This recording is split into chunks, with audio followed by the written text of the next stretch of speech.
Hello, everyone. Thank you for that great introduction, and APB has indeed been very, very stable, so that's what I will be talking about today.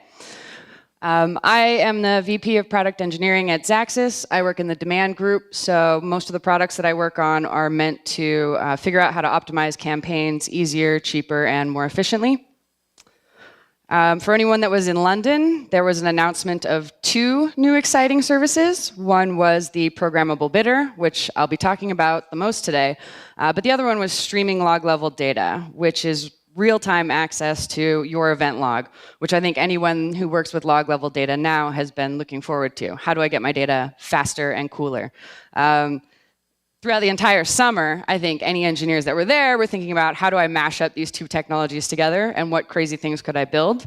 And we've started down the path of building at least one of those. Introducing CoPilot. So CoPilot is a product that we've been working on. It is in pre-alpha, alpha, and it's intended to be your in-flight assistant when you're running campaigns.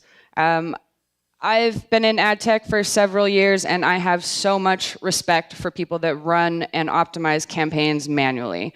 Their day jobs are not glamorous, and they're usually kind of numbers geniuses. They do a lot of work downloading spreadsheets, crunching through data, making decisions, and working in the console to optimize campaigns.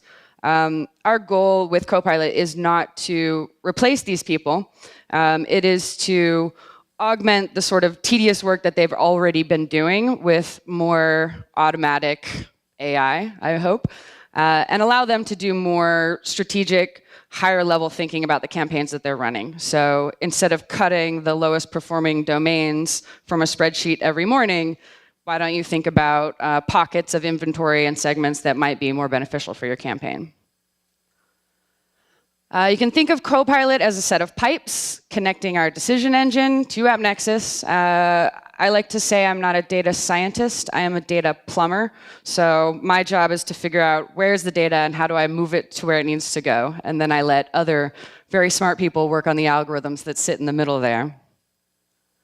The product that we've actually built takes in, right now, the batch log level data into a Hadoop cluster.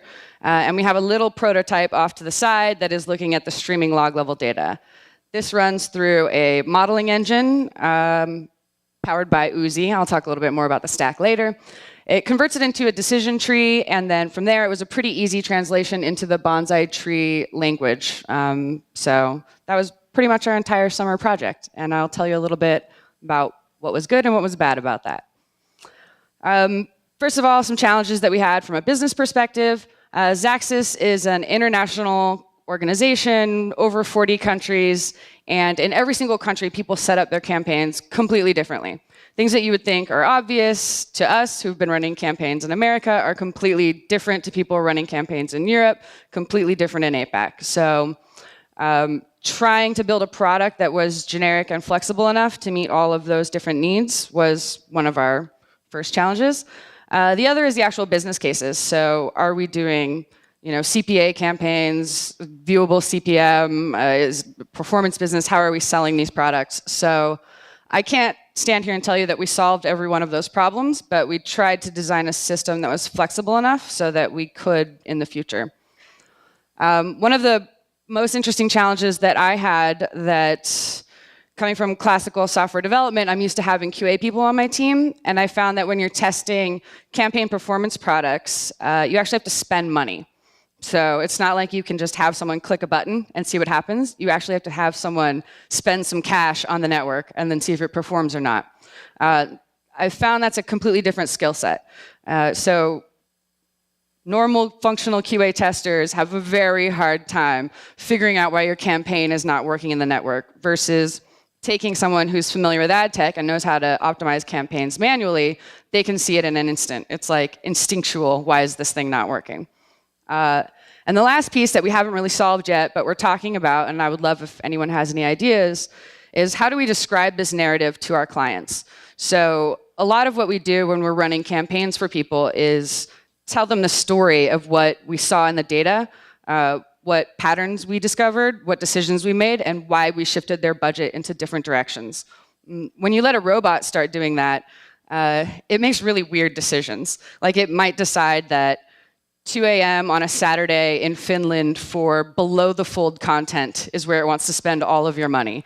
And I don't know how you describe that to a client, you know? It's not a normal story. So what we're doing right now is saying, I don't know, the robots did it, and robots are smarter than us, but I don't think that's going to fly for very long. So something that we're working on is trying to identify in the data what those predictors were and see if we can generate a narrative from it. Technical challenges. This is something most of you have probably experienced in the past. When we kicked off this project, we created a new Scrum team, so the engineers hadn't worked together before. We plucked a couple of people from around the organization, a few consultants, and a new engineering team always takes a while to get its legs. Go guys, they're in the audience today. We inherited a code base. So the first version of CoPilot was built with similar data science methodologies, but it was intended to push different campaign objects through the console API.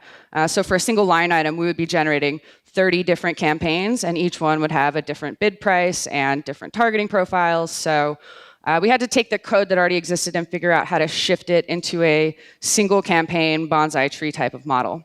And the last challenge we have that may or may not be unique to us is that we have many, many different seats on AppNexus. So that means when you're downloading log-level data, figuring out campaign strategies, and pushing things to the API, you have to make sure you do that all on the same seat. So you can't really mix your data too much.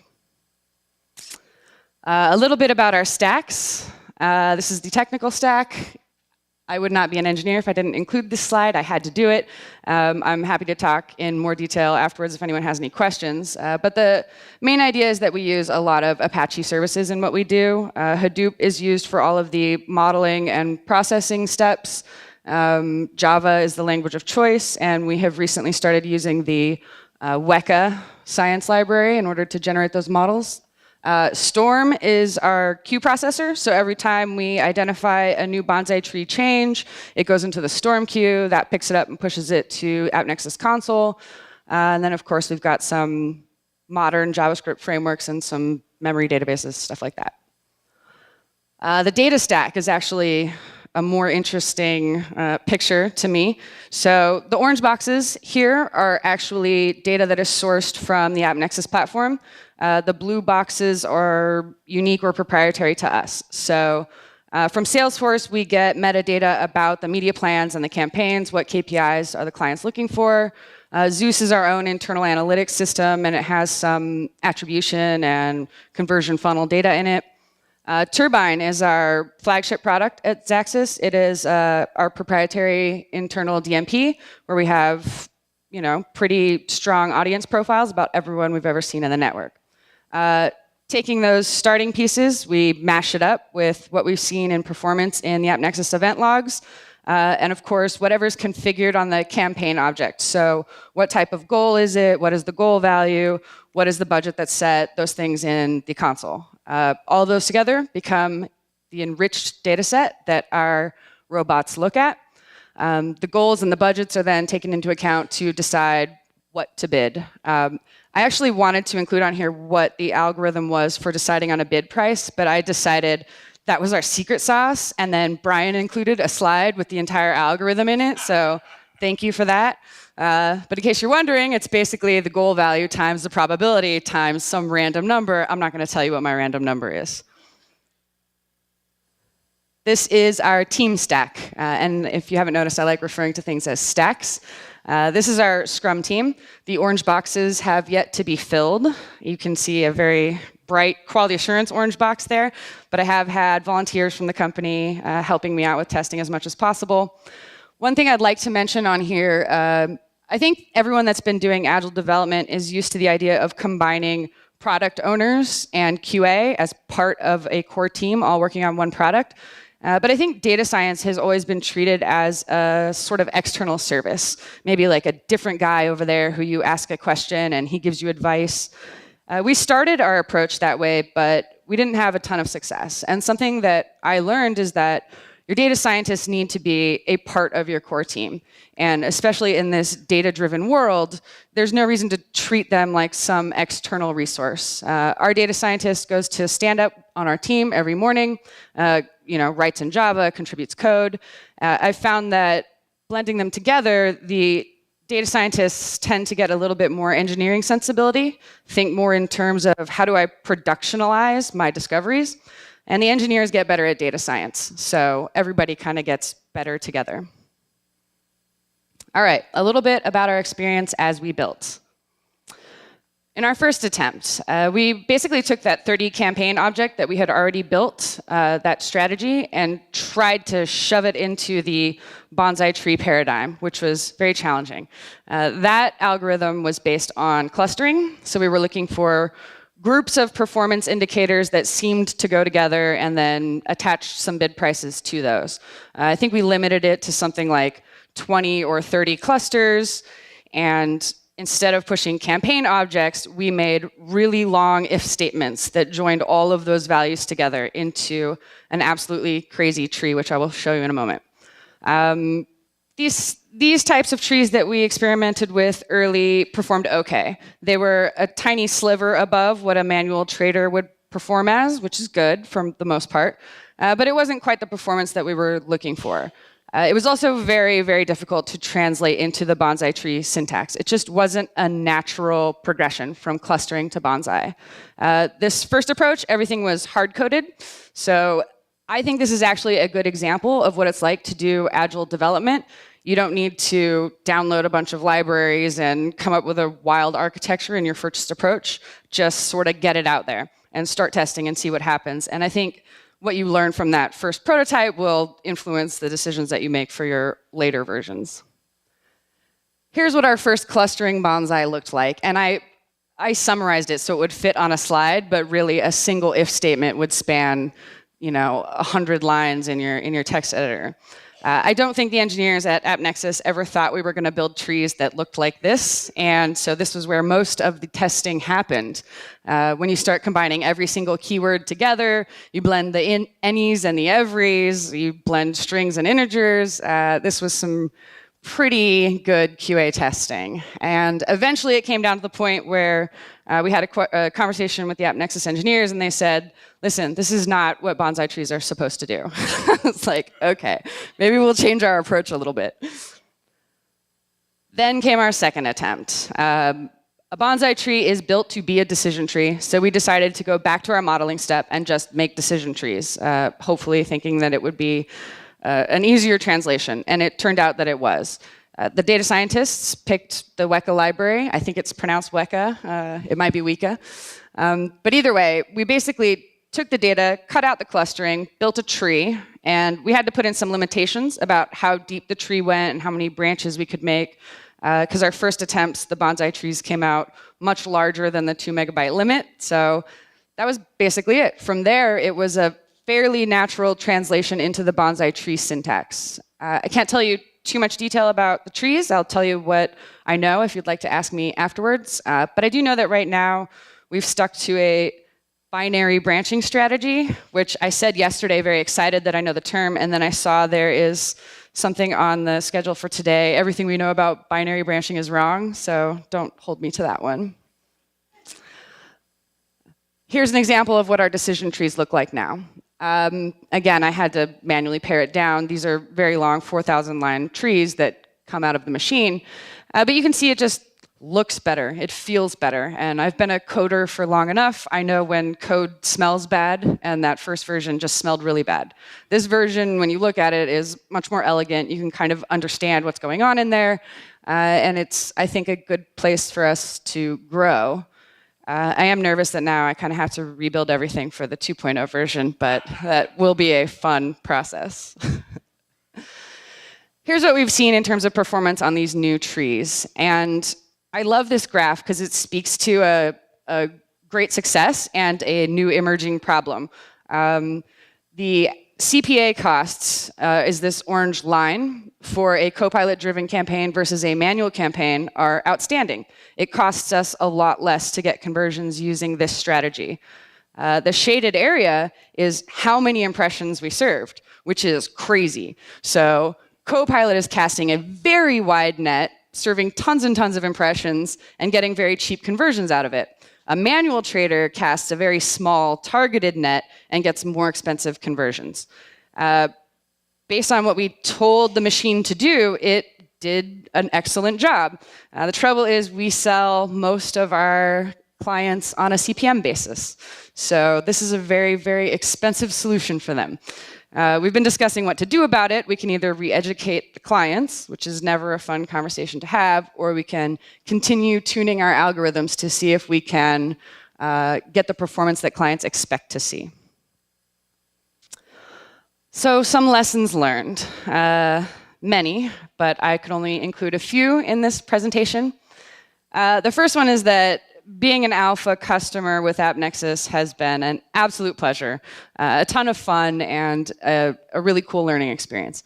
I feel at times like we really are an extension of the core engineering team.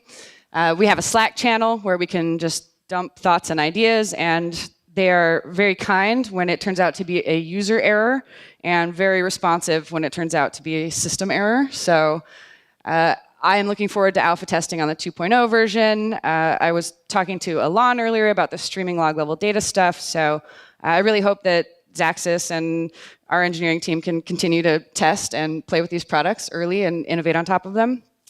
That said, alpha testing any new product can be extremely frustrating. And I don't think that it was more so with the AppNexus product. I just think if you want to sign on to do alpha customer work, you have to expect that you have an alpha product. As long as you're comfortable with rolling with the punches, I think that you can do a good job. Publisher IDs weren't working. We decided comment it out and move right along, and the product still worked anyways.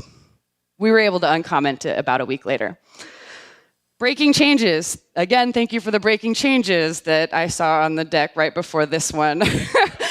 I missed this announcement when it came out. It was kind of my fault because I said bonsai trees should take integers as their values. AppNexus agreed and then made everything take integers, which meant my campaign object pushing and my logs, everything changed. So I think they gave us 60 days notice. We made these changes on day 70 or something. So that was tough. Data scientists and engineers should be on the same team. I mentioned this. I can't emphasize it enough. I think it's a great new paradigm for agile development moving forward. Everyone on the team needs to understand the pain of manual optimization. These people live and breathe by their spreadsheets. And as soon as your engineers understand that, they'll know why you're pushing them so hard to make these crazy bonsai trees that are not human readable. Well, it's like neither is 17 million spreadsheets. So the spreadsheet problem will never go away. They'll still have those. It's just hopefully they're looking at higher numbers. Also, campaign optimizers make the best cross-platform QA testers. I already mentioned earlier the importance of who's doing the testing. I just want to say it's easier to train someone who knows ad tech well in how to do basic QA testing than it is to train a QA tester on how to do ad tech. That is a life of learning, and you're going to have an easier time if you go the other direction.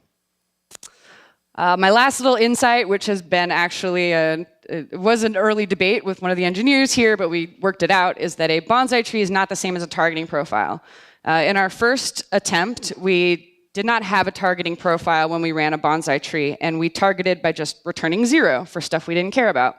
That was weird because we weren't shaping the traffic that was making it to the bonsai tree at all. The point of a tree is to set the value, not to decide if you're going to see the impression or not.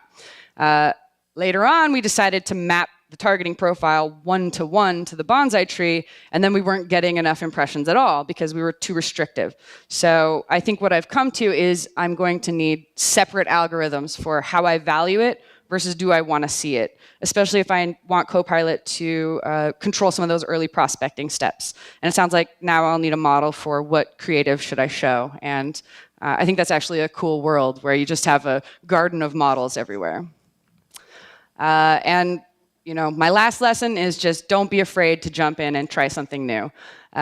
I feel like AppNexus as an organization has demonstrated this repeatedly, being the first to offer a programmable bidder type of feature, an algorithmic marketplace. I would like Xaxis and our engineering team to take a lesson from them and never be afraid to innovate or be the first to market with something that seems insane, but turns out to be really fun and performs better than you expected. That's it. Any questions?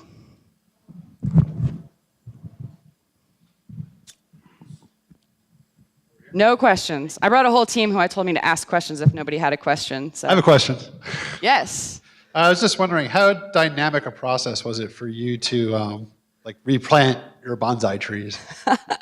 That's once cute. A day, I once like a week, once an hour. I like the gardening analogy.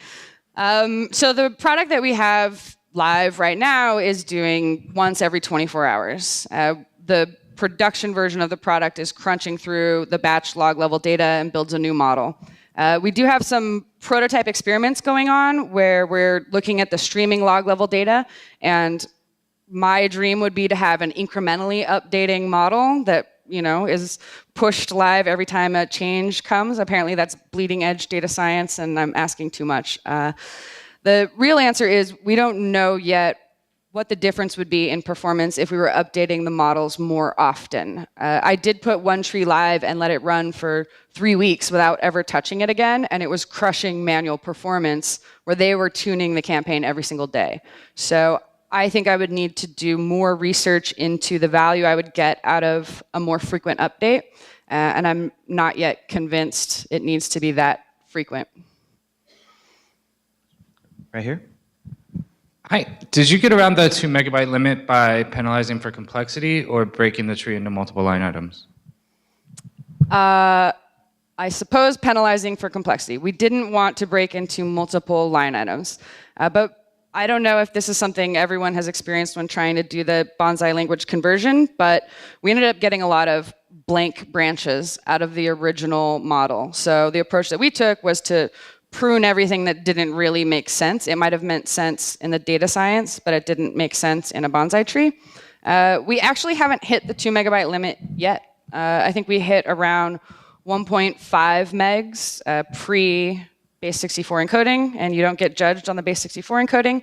And I've actually heard you only get judged on size once it gets converted into that Lisp model format, which is even smaller. So I think I have a ways to go before I hit the 2 megabyte limit. If I do, I'll come up with a creative solution for it of some sort. Okay. Back middle. Sticking to the gardening analogy, how much water does it take to figure out if a bonsai tree will grow or not? How much water did you have to spend? Oh, how much money to spend? That's actually a good question. So I was nervous about that whole spending money thing in the beginning, right? So every line item, I tested every tree that I planted. I spent only, $50 a day, and then I got really risky and I spent $100 a day. And then my campaign managers are like, "I just got you a $30,000 budget. We're going to drop $5,000 today." I was like, "No!" But I think the lesson I learned is if you perform at a $100 a day budget, like, good for you, but you need to know if you can perform on a real budget, and sometimes the model won't give you the same spreads at a bigger spend than at a smaller spend. So I don't know what other people should do, but I jumped into the water very slowly, little tiny budgets until I knew that things were working at least reasonably well, increased the budgets and saw good results out of it. Moving forward, when I'm doing development on a new algorithm, I'm not sure yet how I'm going to fund that, but I have heard rumors of features where you could test traffic as if it had run through your tree. So that's something I'm going to be looking at right away. Without spending the money, basically. Simulating that you'd run it without having run it.